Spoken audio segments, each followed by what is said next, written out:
सभी विद्यार्थियों के लिए मैं कक्षा 12वीं विषय हिंदी के प्रश्न पत्र का प्रारूप शेयर कर रही हूँ। बेटा 2023-24 में हमारे प्रश्न पत्र का प्रारूप कुछ अलग था और सत्र 2024-25 में कुछ अलग है।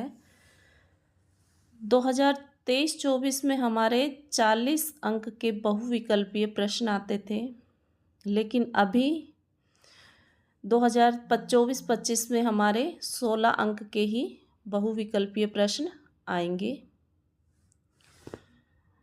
2024-25 में हमारा जो मिड टर्म में प्रश्न पत्र आएगा उसका पहला प्रश्न रहेगा अपठित गद्यांश का, जो 250 शब्दों में है, जिसमें पहला प्रश्न रहेगा बहुविकल्पीय प्रश्न, एक एक अंक के 3 क्वेश्चन, और दूसरा प्रश्न रहेगा उसमें अति लघुत्तरात्मक प्रश्न जो कि 1 अंक का है हमारा, और उसके बाद हमारे 3 प्रश्न उसमें लघुत्तरात्मक प्रश्न हैं जो 2-2 अंक के हैं।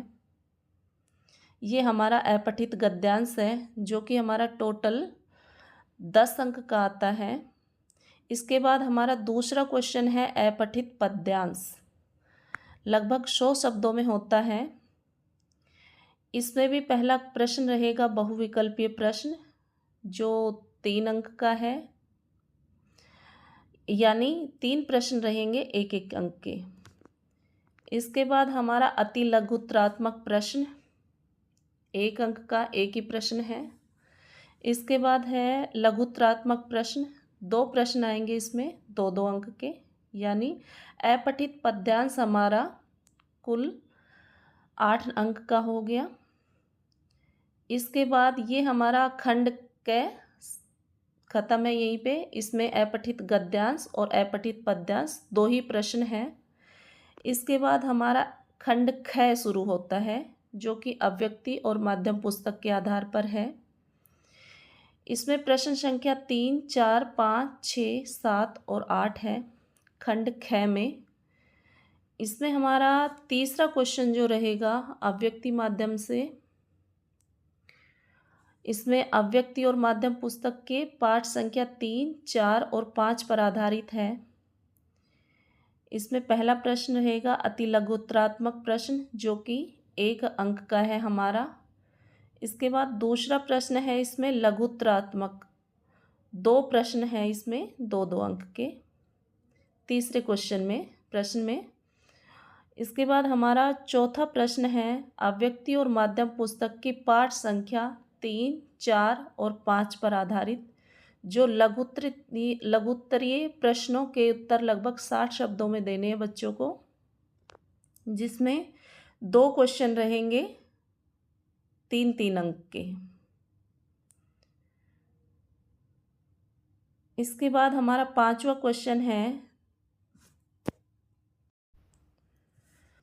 इसके बाद हमारा 5वां क्वेश्चन जो है, दिए गए 3 नए और अप्रत्याशित विषयों में से किसी एक विषय पर लगभग 100 शब्दों में रचनात्मक लेखन विकल्प सहित लिखना है, जो हमारा 5 अंक का है 5वां क्वेश्चन।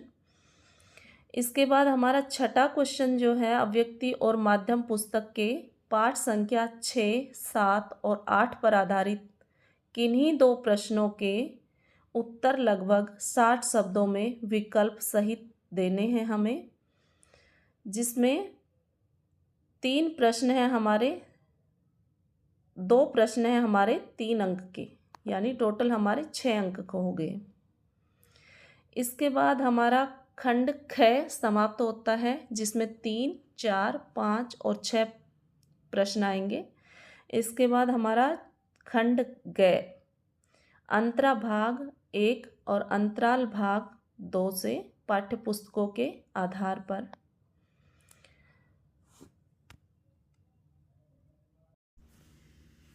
बेटा इसके बाद हमारा खंड ग आता है जो अंतरा भाग और अंतराल भाग पुस्तक से है, जिसमें प्रश्न संख्या 7 है। 7वें प्रश्न में पठित काव्यांश यानी अंतरा भाग 2 से 5 प्रश्न आएंगे बहुविकल्पीय प्रश्न, यानी 1-1 अंक के। पाँचों ही करने अनिवार्य है। इसके बाद हमारा 8वां प्रश्न है, काव्यखंड पर आधारित 3 प्रश्नों में से किन्हीं 2 प्रश्नों के उत्तर लगभग 40 शब्दों में देने हैं। हमें इनमें 2 प्रश्न करने हैं, 2-2 अंक के हैं, यानी 4 अंक हो गए। इसके बाद हमारा 9वां प्रश्न है, किसी एक काव्यांश की सप्रसंग व्याख्या विकल्प सहित कीजिए। व्याख्या हमारी 6 अंक की है। इसके बाद हमारा 10वां प्रश्न है, पठित गद्यांश यानी अंतरा भाग 2 से। ये भी हमारे